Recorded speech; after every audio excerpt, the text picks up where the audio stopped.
Good morning everyone. आज की जो वीडियो है क्लास 10 के लिए है। ये क्लास जो है 10 के साथ साथ हमारे जो केवीएस के एग्ज़ाम निकले हुए हैं पीजीटी और टीजीटी मैथ के लिए भी ये क्लास यूजफुल रहने वाली है। तो देखिए, जो फर्स्ट क्वेश्चन है, in the given factor tree what is the composite number x. यानी कि ये जो है एक ट्री, हमें फैक्टर ट्री है, ये गिवन है और यहाँ एक्स की वैल्यू हमें निकालनी है। तो देखिए, हमारा सबसे पहले एक्स देखना है। एक्स कहाँ पे है? तो सबसे टॉप वाली वैल्यू पे एक्स है। एक्स की वैल्यू हमें यहाँ से निकालनी है। तो देखिए कैसे निकालेंगे, इसके लिए मैं ये वाला फिगर उठा रही हूँ। पहले इन दोनों से अगर हम सोल्व करें, 5 × 3 71 को अगर मैं मल्टीप्लाई करूं तो ये आ रहा है 1855। ठीक है। उसके बाद 3 में 1855 को मल्टीप्लाई क्या आएगा? ये आएगा अपना y, ये अपना इधर से आएगा। ठीक है। तो y इक्वल टू अपना आ गया है, मल्टीप्लाई अगर इसको करते हैं, ये आ गया 5565। उसके बाद एक्स की जो वैल्यू हो है वो इस वाले डायग्राम से देखिए, एक्स इक्वल टू आएगा 2 में वाई, और वाई की वैल्यू अपनी आई है 5565। यहाँ पुट कर देंगे और एक्स की वैल्यू निकाल लेंगे। तो जब इसको मल्टीप्लाई कर रहे हैं तो यह आ रहा है 11130, और ये हो गया है इस क्वेश्चन का आंसर। अब अपना अगला question second, if alpha and beta are the zero, the polynomial 2x² minus 4x plus 5, then the value of alpha square plus beta square is। यानी कि एक हमारे पास पोलोनोमियल इक्वेशन है जो है 2x² माइनस 4x प्लस 5। ये एक polynomial equation है और हमें alpha square plus beta square की वैल्यू निकालनी है, और जहाँ पर अल्फा बीटा इस इक्वेशन के जीरोज हैं। ठीक है। तो हम इस इक्वेशन की हेल्प से सम ऑफ द रूट और प्रोडक्ट ऑफ द रूट निकाल ही सकते हैं। तो सम ऑफ द रूट होता है माइनस का b/a। यहाँ b की जो वैल्यू है -4 है और a की वैल्यू है 2, तो ये अपना आ गया 2। फिर हम निकालेंगे प्रोडक्ट ऑफ द रूट, जो होता है c/a, और c की वैल्यू है यहाँ 5 और a की वैल्यू है 2, तो ये हो गया 5/2। हमें वैल्यू निकालनी है alpha square plus beta square की। तो अब क्या करें, देखिए, alpha square plus beta square को मैं लिख सकती हूँ अल्फा प्लस बीटा का होल स्क्वायर माइनस में 2 अल्फा इंटू बीटा। अब अल्फा प्लस बीटा की हमारे पास वैल्यू है 2 और अल्फा इंटू बीटा की वैल्यू भी है हमारे पास 5/2। ये दोनों वैल्यू यहाँ मैंने रख दी है, बस सोल्व कर लेते हैं। और ये हो गया है 4 - 5 यानी कि -1। तो alpha square plus beta square equal to -1 इसका आंसर आएगा। अब अपना अगला क्वेश्चन करेंगे। Question third, if alpha and beta are the zeros of the polynomial 2x² minus 4x plus 5, then the value of 1/अल्फा स्क्वायर प्लस 1/बीटा square. तो यहाँ पर हमारी जो पोलोनोमियल है वो है 2x² माइनस 4x प्लस 5। ठीक है। और हमें जो वैल्यू निकालनी है 1/अल्फा स्क्वायर प्लस 1/बीटा स्क्वायर की। ठीक है। थोड़ी देर के लिए पहले इसको सोल्व करेंगे। अल्फा स्क्वायर और बीटा स्क्वायर एलसीएम, तो ये अपना हुआ beta square plus alpha square, यानी alpha square plus beta square upon में अल्फा बीटा का होल स्क्वायर। इसकी हमें वैल्यू निकालनी है। अब देखिए, इस इक्वेशन से सम ऑफ द रूट हम निकाल सकते हैं। माइनस का b/a करेंगे तो -4/2 यानी कि 2, और प्रोडक्ट ऑफ द रूट कर देंगे जो अपना आएगा 5/2। हमें जो वैल्यू निकालनी है 1/अल्फा स्क्वायर प्लस 1/बीटा स्क्वायर, और इसको हम लिख सकते हैं alpha square plus beta square upon में अल्फा बीटा का होल स्क्वायर। ठीक है। और अभी alpha square plus beta square को भी हम क्या लिख सकते हैं, अल्फा प्लस बीटा का होल स्क्वायर माइनस में 2 अल्फा बीटा अपॉन में अल्फा बीटा का होल स्क्वायर। ऐसा हम इसलिए किया इस क्वेश्चन को क्योंकि alpha square plus beta square की हमारे पास वैल्यू थी नहीं। इसके लिए हमने alpha square plus beta square को हमने क्या लिख दिया, अल्फा प्लस बीटा का होल स्क्वायर माइनस में 2 अल्फा बीटा यहाँ हमने लिख दिया। अब इनकी बस वैल्यू यहाँ पुट करनी है और आंसर निकालना है। तो देखिए अल्फा प्लस बीटा का होल स्क्वायर है तो अल्फा प्लस बीटा की वैल्यू आई है 2 माइनस में 2 अल्फा इंटू बीटा की वैल्यू है अपनी 5/2 अपॉन में अल्फा इंटू बीटा का होल स्क्वायर यानी 5/2 का होल स्क्वायर। 2 से 2 कट गया। ये अब देखिए अपना क्या बच रहा है, 2 का स्क्वायर यानी कि 4 माइनस में 5 और अपॉन में 5/2 का स्क्वायर करोगे तो 25/4। ऊपर -1 बच रहा है और नीचे 25/4 यानी कि माइनस का 4/25। ये इसका आंसर। अब अपना नेक्स्ट क्वेश्चन है question fourth. For what value of p does the pair of linear equation given below has unique solution? हमारे पास यहाँ दो इक्वेशन गिवन है और ये यूनिक सॉल्यूशन रखती है, तो p की वैल्यू बताओ। अगर ये यूनिक सॉल्यूशन रखती है तो हमें पता है कि क्या कंडीशन आएगी, a1/a2 not equal to b1/b2। तो बस इस फॉर्मूले में ये वैल्यू रखनी है। यहाँ a1 की वैल्यू है 4 और a2 की वैल्यू है 2 नॉट इक्वल टू b1 की जगह अपना p है ये वाला और b2 की वैल्यू है +2। ठीक है, अब सोल्व कर लेते हैं। 2 से ये 2 कट गया तो यहाँ से आया 4 नॉट इक्वल टू p, यानी कि p की वैल्यू 4 नहीं हो सकती। इस क्वेश्चन में 4 के अलावा यहाँ कोई भी हो सकता है नंबर।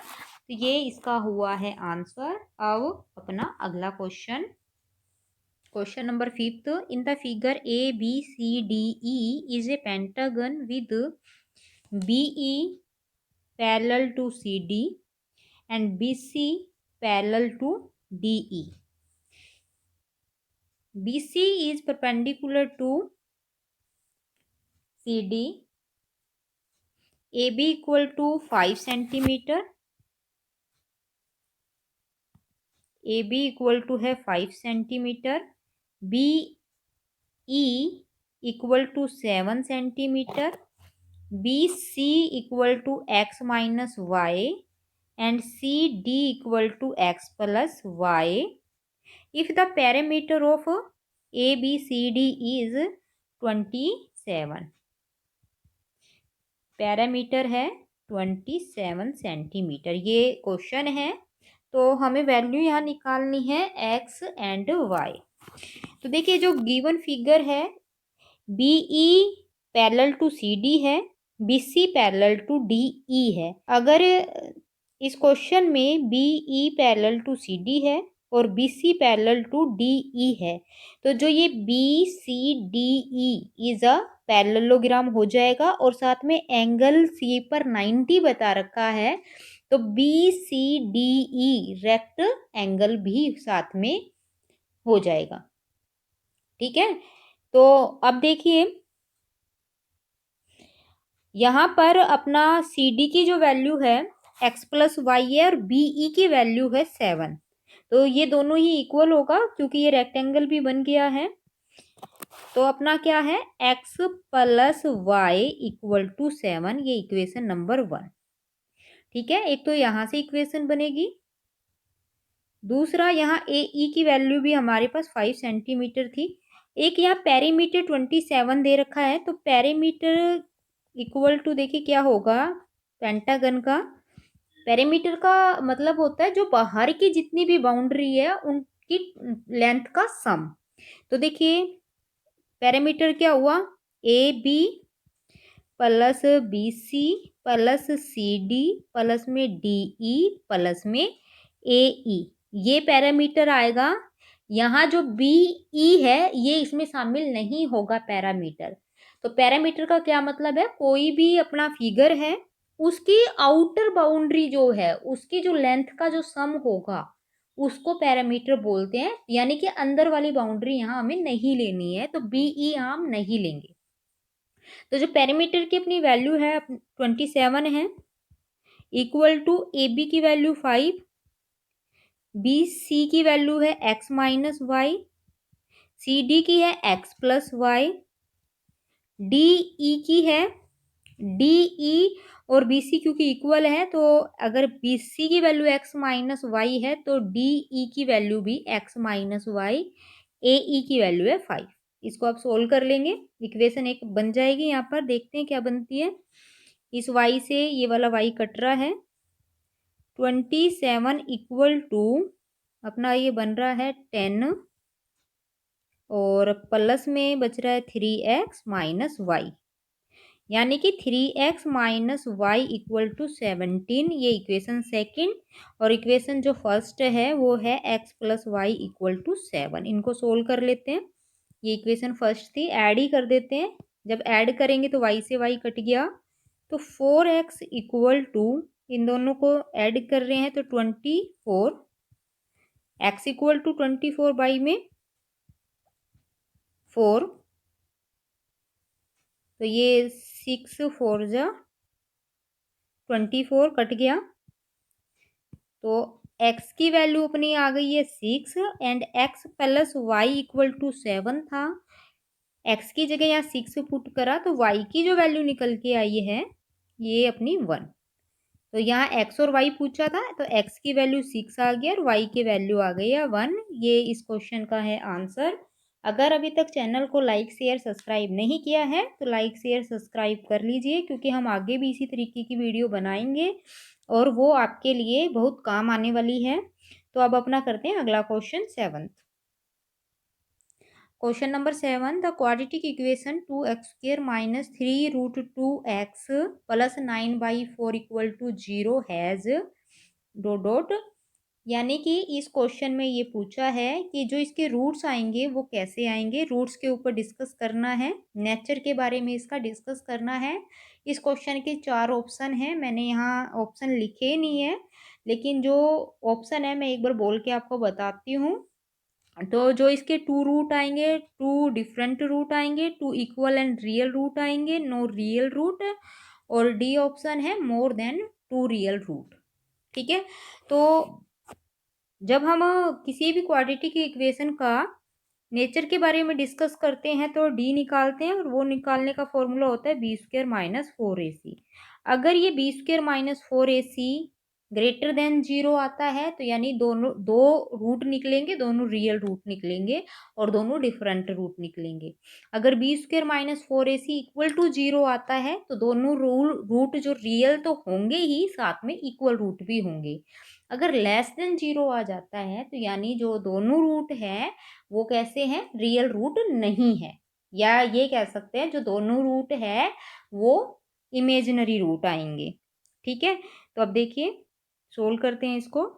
तो b² माइनस 4ac की यहाँ वैल्यू निकालनी है। यहाँ पे अपनी जो b की वैल्यू है -3√2 है, स्क्वायर कर ही दिया है, माइनस का 4, a की वैल्यू है 2 और c की वैल्यू है 9/4। 4 से 4 काट लेती हूँ, 3 का स्क्वायर 9 और इंटू √2 का हो गया 2, माइनस में 18, यानी ये आ रहा है 18 माइनस 18 यानी कि 0। यानी कि इसके दोनों रूट कैसे होंगे, रियल होने के साथ साथ इक्वल भी होंगे। तो 2 रूट्स आएंगे, और कैसे आएंगे 2 रूट्स, इक्वल एंड रियल। ये आंसर हो जाएगा। अब अपना अगला question, question number 8, the quadratic equation 3x² plus 4√3x plus 4 has. यानी कि ये जो इक्वेशन है क्वाड्रेटिक, ये हमारे कैसे रूट रखती है, इस क्वेश्चन में भी हमें यही बताना है। तो हमारी जो इक्वेशन है यहाँ पर ये है 3x² प्लस में 4√3x प्लस में 4। ये क्वाड्रेटिक इक्वेशन है। यहाँ भी हम क्या निकालेंगे, b² माइनस 4ac की वैल्यू निकालेंगे और देखते हैं ये कैसी आती है, ग्रेटर देन 0 आती है या इक्वल टू 0 आती है, लेस देन 0 आती है। ये मैंने सब वैल्यू पुट कर दिए हैं और बस इसका सोल्व कर रहे हैं। ये भी अपनी कितनी आई है, 0 ही आ रही है सोल्व करने पर, यानी कि इस इक्वेशन के जो रूट होंगे दोनों रियल रूट होंगे और साथ में दोनों रूट इक्वल रूट होंगे। अब अपना अगला क्वेश्चन है 9th। Question 9th, in an AP if a equal to 3.5, d equal to 0, n equal to 101, then a n will be, यानी कि इस क्वेश्चन में ए एन की वैल्यू निकालनी है। तो ए एन का जो फॉर्मूला होता है A plus N minus one into D, ये लगाया, और एन की वैल्यू गिवन है, डी की वैल्यू गिवन है और ए की वैल्यू गिवन है। यहाँ सभी वैल्यू हमें गिवन है, ये हमने पुट कर देनी है और सोल्व कर लेना है। तो 3.5 प्लस में 100 इंटू जीरो यानी कि जीरो, यानी कि ये आंसर जो बना 3.5 हुआ, ये हो गया आंसर। अगर अभी तक चैनल लाइक शेयर सब्सक्राइब नहीं किया है तो चैनल को लाइक शेयर सब्सक्राइब कर लीजिए। अब अपना अगला क्वेश्चन है 10th। Question 10th, the corresponding sides of two similar triangle are in ratio 3:4, then the ratio of the area of the triangle. यानी कि इस क्वेश्चन में अगर मान लीजिए अपने पास है दो ट्रायंगल, एक ये ट्रायंगल है और दूसरी ये, मान लो मैंने एक का नाम दे दिया ए बी सी, दूसरी का मैंने पी क्यू आर दे दिया, और दोनों ट्रायंगल सिमिलर है और इनकी कोरस्पॉन्डिंग साइड का जो रेशियो है, यानी कि A B upon P Q, A C upon P R और B C upon Q R का जो रेशियो है 3:4 है। तो हमें यहाँ निकालना है इनके एरिया का रेशियो क्या होगा। तो यानी कि हमें निकालना है area of triangle A B C upon में area of triangle P Q R. तो ये एक थ्योरम थी, उस थ्योरम के अकॉर्डिंग क्या होता है, एरिया ऑफ जो सिमिलर ट्रायंगल का जो रेशियो होगा उनके साइड के रेशियो के स्क्वायर के इक्वल होता है। ठीक है, तो यहाँ इस क्वेश्चन में इनके साइड का जो रेशियो है हमारे पास दे रखा है 3:4, तो स्क्वायर कर देंगे तो ये अपना हो जाएगा 9/16, ये आंसर हो जाएगा। और ये वाला क्वेश्चन दो तरीकों से पूछा जाता है, एक तो इस तरीके से, एक उल्टा भी पूछ लेते हैं। उसमें हमें क्या कर देंगे, एरिया, जो एरिया है दोनों ट्रायंगल का उनका रेशियो दे देंगे और साइड का रेशियो वहां पर पूछेंगे। ठीक है, तो साइड का अगर रेशियो निकालना होगा एरिया से तो जो रेशियो एरिया का है उसका स्क्वायर रूट ले लेंगे, और अगर साइड का रेशियो गिवन है और निकालना है एरिया का रेशियो तो क्या करेंगे, उस जो रेशियो है उसका स्क्वायर कर देंगे। ठीक है, अब अपना अगला क्वेश्चन है 11th question, the point 3064 and -13 are the vertexes of, option है equilateral triangle, right angle triangle, isosceles triangle, right angle isosceles triangle. तो यानी कि ये जो पॉइंट्स है हमारे तीन है, इन ये किस तरीके के ट्रायंगल बनाता है हमें ये बताना है। तो ठीक है, तो मान लो अगर मैंने ए के कोऑर्डिनेट 30 ले लिया, बी का ले लिया 64 और सी का कोऑर्डिनेट ले लिया -1 एंड 3, तो तीनों साइड है पहले हमें निकालेंगे। ए बी डिस्टेंस फॉर्मूला का यूज कर लेंगे, तो 6 - 3 का स्क्वायर प्लस में 4 - 0 का स्क्वायर, यानी कि ये हुआ 9 + 16 यानी 25। 25 का स्क्वायर रूट होता है 5, यहाँ मैं लिख दूंगी 5। उसके बाद हम निकालेंगे बी सी रूट, यहाँ भी वही सेम फॉर्मूला लगाएंगे, A2 - A1 square, B2 - B1 square, या फिर x2 - x1 square plus y2 - y1 square. तो ये अपना आ गया -7 का स्क्वायर 49 और -1 का स्क्वायर 1 यानी 50। 50 का स्क्वायर रूट हो जाएगा 5√2, क्योंकि 50 को लिखेंगे 25 × 2। उसके बाद हम निकालेंगे ए सी, ए सी की जो वैल्यू है अपनी आएगी 3 -1 करेंगे तो +1 का स्क्वायर और ये 0 - 3 का स्क्वायर, यानी कि ये हो गया अपना 16 प्लस में 9 और ये 25 यानी कि 5। तो अपना आ गया है ए बी की वैल्यू आ गई, बी सी की वैल्यू आ गई और ए सी की वैल्यू आ गई। अगर किन्हीं दो साइड का sum equal to third side आ जाती है तब तो ये एक स्ट्रेट लाइन को रिप्रेजेंट करेगी, लेकिन अभी ऐसा कुछ नहीं हो रहा है क्योंकि दो साइड को अगर ऐड करूं तो थर्ड साइड वो नहीं बन रही है, तो इसका मतलब ये स्ट्रेट लाइन को रिप्रेजेंट नहीं कर रही। अगर कोई तीन पॉइंट है स्ट्रेट लाइन को रिप्रेजेंट नहीं कर रहे तो इसका मतलब वो ट्रायंगल बना रहे हैं, ठीक है।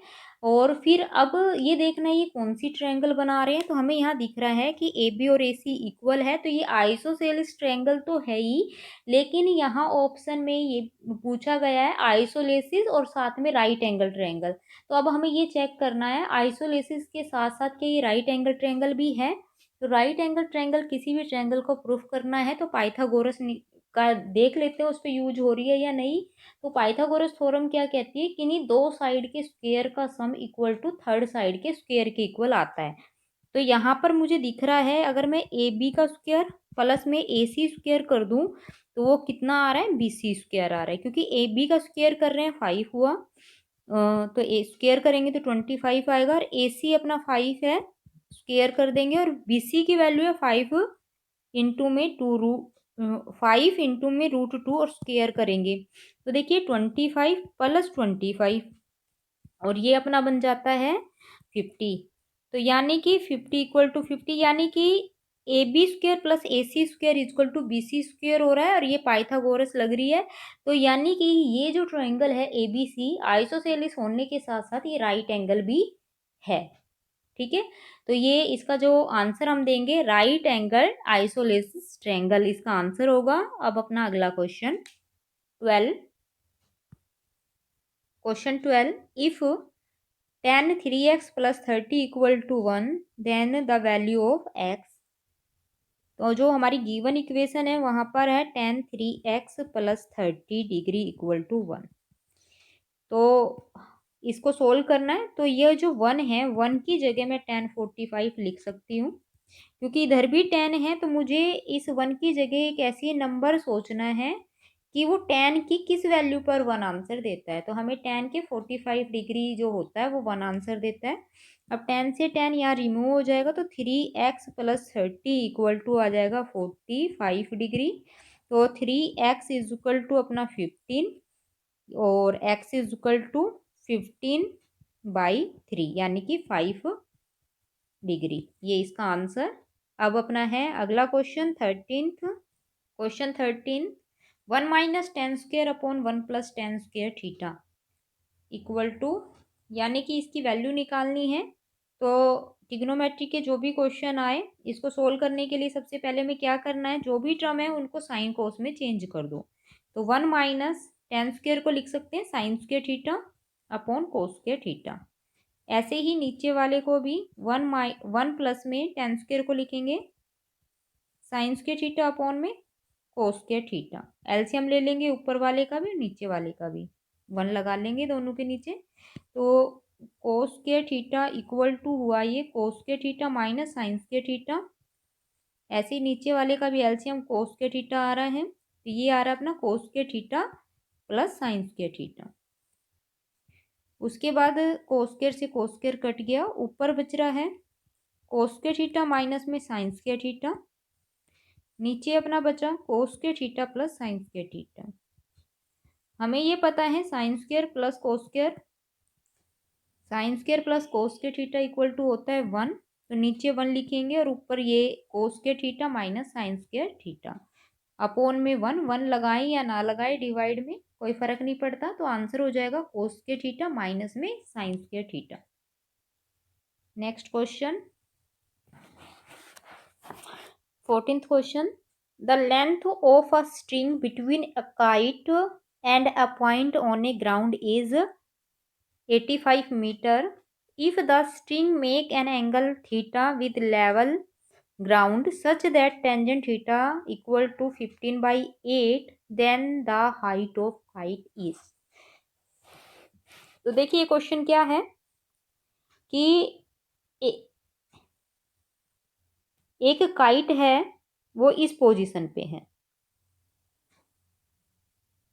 ये काइट है और इस काइट की ग्राउंड से इसकी जो लेंथ है वो इसने बता रखी है 85 मीटर। ठीक है, ये ग्राउंड है, ये ग्राउंड है। अब साथ में इसने ये भी बताया है कि जो ये स्ट्रिंग है ये ग्राउंड लेवल के साथ एंगल थीटा बनाती है। तो हमें इस क्वेश्चन में बताना है कि इस काइट की ग्राउंड से हाइट कितनी है, यानी एच निकालना है। और साथ में एक कंडीशन दे रखी है कि टेंजेंट थीटा इक्वल टू 15/8 आएगा। ये पूरा क्वेश्चन है। अब ये एक अपनी ट्रायंगल बन गई है। इस ट्रायंगल का मैं नाम दे देती हूँ ABC, यानी हमें BC निकालनी है। AC की वैल्यू गिवन है, साथ में टेंजेंट थीटा गिवन है। ठीक है, अब टेन थीटा की जो वैल्यू है वो अपनी है 15/8, और टेंजेंट थीटा को क्या लिख सकते हैं, पंडित बद्री प्रसाद हर हर भोले के अकॉर्डिंग जो टेंजेंट थीटा आता है अपना, वो आता है P/H। P यानी परपेंडिकुलर, तो इस डायग्राम में परपेंडिकुलर है अपना BC, यानी कि BC की वैल्यू है 15 के, और अपॉन में बी यानी बेस, बेस इस क्वेश्चन में है AB, और AB की जो वैल्यू है अपनी वो है 8K। ठीक है, अब सबसे पहले हमें यहाँ K की वैल्यू निकालनी पड़ेगी। तो K की वैल्यू निकालने के लिए मैं यहाँ हेल्प ले लेती हूँ कि कौन सी, पाइथागोरस की। तो हमें पता है AC² इक्वल टू आएगा यहाँ AB² प्लस में BC²।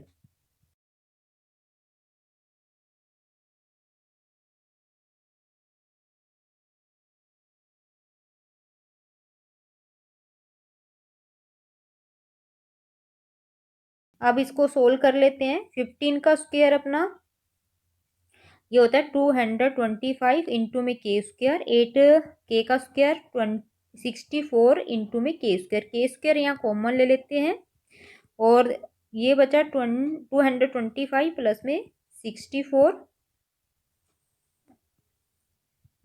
K² इंटू में इनको ऐड कर रहे हैं, ये अपना बच रहा है 982, और ये है 85 का स्क्वायर। अब हम क्या करें, 85 equal to square root of K² into में 289 लिख देती हूँ, क्योंकि K² का तो स्क्वायर रूट K, और 289 का जो स्क्वायर रूट होता है वो 17 होता है। तो अपना जो K की वैल्यू हुई K इक्वल टू 85 अपॉन में 17, और ये काट लेते हैं, K की वैल्यू निकल जाएगी उससे। तो ये अपना किस पे कट रहा है, 5 जा पे। तो K की वैल्यू 5 आ गई है। अब अपने डायग्राम में फिर से आ जाते हैं, क्योंकि K की वैल्यू अपनी 5 आई है, तो BC जो अपना था, BC क्या था, 15K था। तो BC इक्वल टू 15 इंटू में K की जो वैल्यू आई है 5 यहाँ रख देते हैं और मल्टीप्लाई कर देते हैं। तो BC की वैल्यू जो आई है 75 मीटर। ये आंसर, इसने हाइट ऑफ क्या पूछा था, काइट, तो काइट की जो हाइट है वो 75 मीटर है ग्राउंड से। ठीक है, अब अपना नेक्स्ट क्वेश्चन 15th, इसमें हमें एक फिगर गिवन है। P पॉइंट है ये बड़े वाले सर्कल का सेंटर है, Q और R ये दो छोटे सर्कल दे रखे हैं, इनका सेंटर है। और साथ में हमें PQ 10 सेंटीमीटर गिवन है। PR की जो वैल्यू है वो अपनी 8 सेंटीमीटर है, और QR है 12 सेंटीमीटर है। अब हमें डायामीटर बताना है लार्जर सर्कल, यानी बड़े वाले सर्कल का यहाँ डायामीटर हमें बताना है। तो देखिए कैसे सोल्व करें अब इस क्वेश्चन को। ये एक पॉइंट है डायग्राम में, ये वाला। तो अपना जो QR है पूरा 12 सेंटीमीटर है, और मैं इस पॉइंट को नाम दे देती हूँ, मान लो M। तो QM अगर मैं X ले लूँ, तो MR जो है वो अपना बच जाएगा 12 माइनस में X। यानी कि ये x हो गया है, तो ये 12 माइनस x हो गया। अगर बड़े वाले सर्कल की रेडियस पता चल जाए किसी तरीके से, तो हमें क्या मिल जाएगा, डायामीटर निकाल देंगे, ट्वाइस कर देंगे। और ये जो पॉइंट है मैं इसका भी नाम दे देती हूँ, ये n दे देती हूँ, और इस वाले पॉइंट को मैं नाम दे देती हूँ s। ठीक है, तो यानी अपना क्यू एस भी x हो गया, और जो है आर एन है वो हो जाएगा 12 माइनस एक्स, क्योंकि एम आर अगर रेडियस है इस वाले सर्कल की, तो आर एन भी रेडियस होगी। इसी तरीके से इस वाले सर्कल की जो रेडियस है एक्स है, क्योंकि क्यू एम ए रेडियस का काम कर रही है, क्यू सेंटर है, तो क्यू एस भी हमारी क्या होगी, रेडियस होगी। ठीक है, अब देखिए पी एस इक्वल टू अपना आएगा पी एन, क्योंकि ये बड़े वाले सर्कल की क्या है, रेडियस हम यहाँ लिख सकते हैं। अब पी एस को लिख सकते हैं पी क्यू प्लस में क्यू एस। इसी तरीके से पी एन के भी दो फैक्टर कर सकते हैं, पी आर प्लस में आर एन। अब इनकी जो वैल्यू है वो रख देते हैं, उससे हमें क्या मिलेगा, एक्स। एक्स मिल जाएगा तो हमें रेडियस ऑफ लार्जेस्ट सर्कल मिल जाएगी, और फिर डायमीटर भी हम निकाल लेंगे। यहाँ पे पी क्यू की वैल्यू 10 सेंटीमीटर गिवन है, क्यू एस कंसीडर किया था एक्स है, पी आर जो था अपना क्या था 8, और आर एन जो है वो हो आया है 12 माइनस में एक्स। बस सोल्व कर लेते हैं, एक्स को लेफ्ट में लाएंगे तो ये 2x इक्वल टू 20 माइनस 10।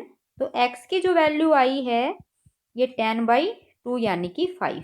ठीक है, अब हमें क्या निकालनी है, रेडियस ऑफ लार्जेस्ट सर्कल। तो रेडियस ऑफ लार्जेस्ट सर्कल होगी पी एस, और पी एस की वैल्यू आई है पी क्यू प्लस में क्यू एस। पी क्यू की जो वैल्यू है वो 10 थी, क्यू एस की है अपनी x, और x की वैल्यू अभी हमने निकाली है 5, और टोटल हो गई है 15, यानी 15 सेंटीमीटर है रेडियस है बड़े वाले सर्कल की। लेकिन इस क्वेश्चन में इसने पूछी है डायमीटर ऑफ लार्जेस्ट सर्कल, तो डायमीटर जो होगी, डायमीटर क्या होगी, 2 इंटू में 15 यानी कि 30 सेंटीमीटर इसकी डायमीटर होगी, ये आंसर होगा। अब question 16, from A solid circular cylinder with height 10 centimeter and radius of the base 6 centimeter, a right circular cone of the same height and same base is removed, then the volume of remaining solid is।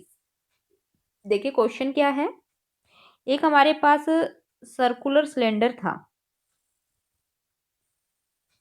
ये वाला, और इसकी जो height है, height 10 centimetre बता रखी है, और जो रेडियस है, रेडियस यहाँ 6 सेंटीमीटर बता रखी है।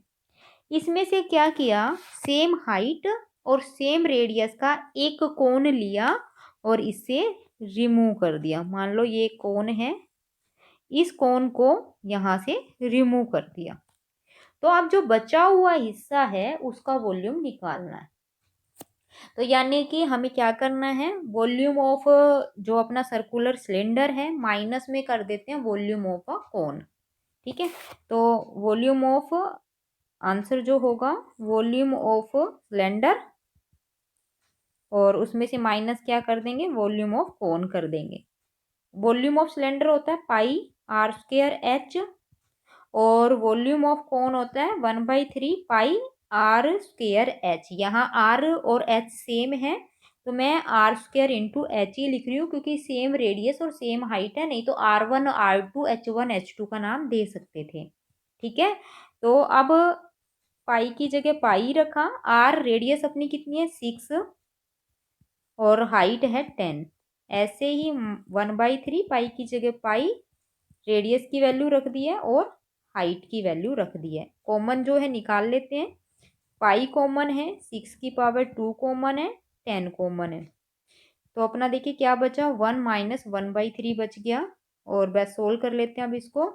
पाई इंटू में 36 इंटू में 10, और ये अंदर वाला सोल्व कर रहे हैं, 2/3 आ रहा है।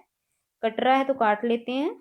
3 × 1 = 3, 3 × 1 = 3, 2 × 12 पे कट गया। तो ये पाई इंटू में टोटल 240, यानी 240 इंटू में पाई सेंटीमीटर क्यूब, ये इसका आंसर हो जाएगा। अब अपना अगला क्वेश्चन देखते हैं। Question 17. A letter of English alphabet is chosen at random. What is the probability that the letter so chosen is vowel?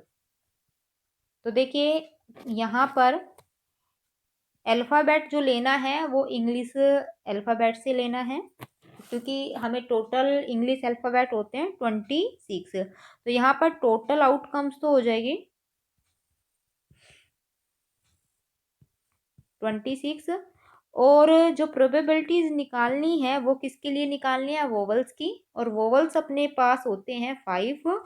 तो फेवरेबल जो केस आएंगे वो अपने आएंगे 5। तो प्रोबेबिलिटी ऑफ वोवल आ जाएगा 5/26, ये आंसर इस क्वेश्चन का। अब अपना अगला क्वेश्चन।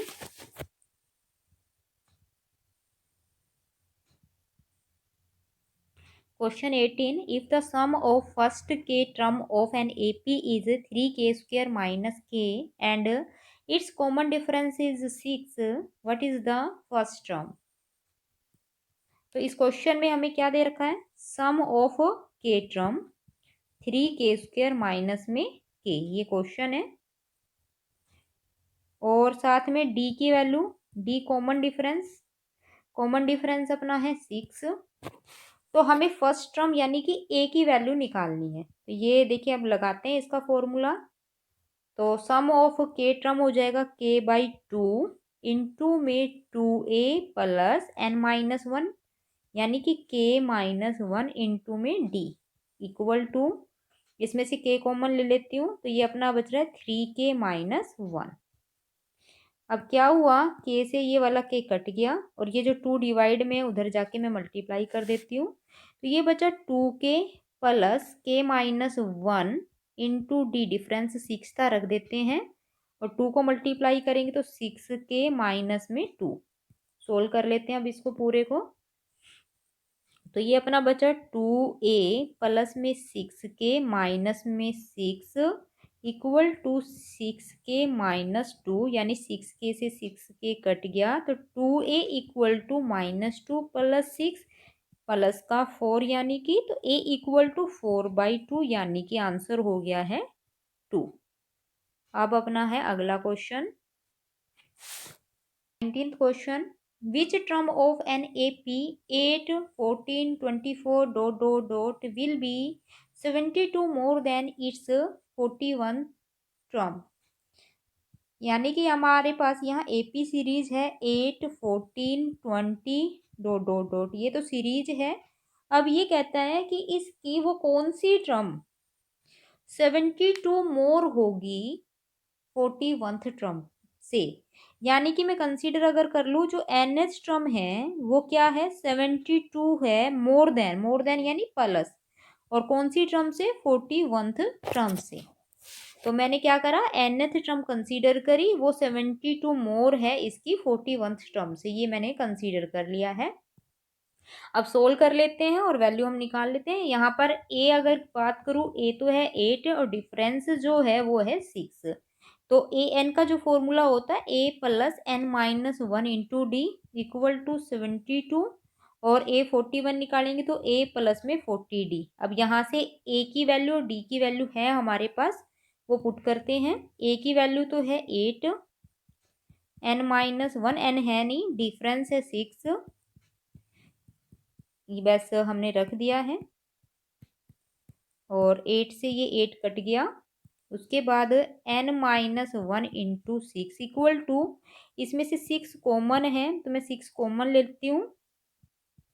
तो 12 प्लस 40 इंटू 6, क्योंकि ये 6 से ये 6 कट रहा था इसलिए मैंने कॉमन निकाला है। तो n-1 इक्वल टू, ये अपना हो गया 52, तो n इक्वल टू 53, यानी 53 नंबर पे जो टर्म आएगी वो 41 से कितनी मोर देन होगी, 72 मोर देन होगी। अब अपना अगला क्वेश्चन देखते हैं। The coordinate of the point dividing the line segment join the point A and B in ratio 2:1। यानी कि जो हमारी एक लाइन है ए बी, इसको कोई पॉइंट है मान लो सी, वो 2:1 में डिवाइड कर रहा है, और ए और बी के कोऑर्डिनेट है अपने पास, ए के हैं 1 3 और बी के कोऑर्डिनेट है 4 6। तो बताना है कि ये जो सी है इसके कोऑर्डिनेट क्या होंगे, और सी जो है ए बी को 2:1 में डिवाइड करता है। तो देखिए सोल्व करते हैं इसको। तो पहले तो सी के कोऑर्डिनेट कंसीडर करने हैं, क्या ले लेते हैं, x1 एंड y1, और फिर हम इसको वैल्यू निकाल लेते हैं। x1 इक्वल टू अपना आएगा 1 × 1 प्लस में 2 × में 4 अपॉन में 2 + 1, 1 प्लस में ये अपना हो गया 8 अपॉन में 3, यानी कि 9/3 इक्वल टू 3। अब y1 की जो वैल्यू आएगी वो देखिए क्या आएगी, y1 इक्वल टू ये आया 1 × 3 प्लस 2 × में 6 और अपॉन में 2 + 1, तो ये 3 + 12 अपॉन में 3, यानी 15/3 यानी कि 5। तो कोऑर्डिनेट ऑफ सी जो है अपने कंसीडर करा था, सी के कोऑर्डिनेट x1 एंड y1 है, और x1 की जो वैल्यू आई है 3 आई है, और y1 की जो वैल्यू है वो अपनी है 5। तो 3 और 5 इसका होगा आंसर। अपना अगला question 21 question, in figure PQ is chord, PT is a tangent at P which make an angle 50 with PQ। यहाँ ये एंगल 50 का बनाती है, तो हम फाइंड करना है एंगल POQ, हमें ये वाला एंगल निकालना है। तो देखिए कैसे निकालें, हमें पता है O, यहाँ पे O सेंटर भी गिवन है, O इज सेंटर। अगर O सेंटर है तो OP जो हुआ रेडियस हो गया, और PT जो है या TP जो है ये क्या हो गई है, टेंजेंट। तो हमें पता है रेडियस और टेंजेंट एक दूसरे पर कितना एंगल बनाती है, 90। ये 90 है तो इधर वाला भी 90, और ये जो है एंगल 50 है, तो जो अंदर वाला एंगल बच गया यहाँ से लेकर यहाँ तक का, तो ये एंगल बच गया 40 डिग्री, यानी कि एंगल QPO इक्वल टू आ गया है 40 डिग्री। ठीक है, अब in triangle POQ OP equal to OQ, क्यों, दोनों की दोनों क्या है, रेडियस है इस सर्कल की। अगर ये रेडियस है तो ये दोनों इक्वल हो गए। अगर ये ट्रायंगल में OP और OQ इक्वल है, तो यानी जितना एंगल P पे बनेगा उतना ही एंगल किस पे बनेगा, Q पे। तो यानी Q का एंगल भी कितना आ गया अपना, 40 डिग्री। तो यहाँ भी अपना हो गया है 40 डिग्री। और ट्रायंगल POQ में तीनों एंगल का सम 180 करेंगे, तो यहाँ से in triangle POQ angle P plus में एंगल Q प्लस में angle POQ equal to 180। P angle और Q एंगल दोनों ही 40 40 के आए हैं, तो हम यहाँ रख देते हैं 40 + 40 प्लस में angle POQ is equal to 180, then angle POQ is equal to 180 - 80 यानी कि 100। तो इसका जो आंसर हुआ 100 हो गया है। ओके बच्चों, आज की वीडियो का ये आखिरी क्वेश्चन। अगर अभी तक चैनल शेयर सब्सक्राइब लाइक नहीं किया है तो चैनल को शेयर सब्सक्राइब लाइक कर लो, और अब मिलते हैं अपनी अगली वीडियो में। तब तक के लिए टेक केयर, बाय बाय।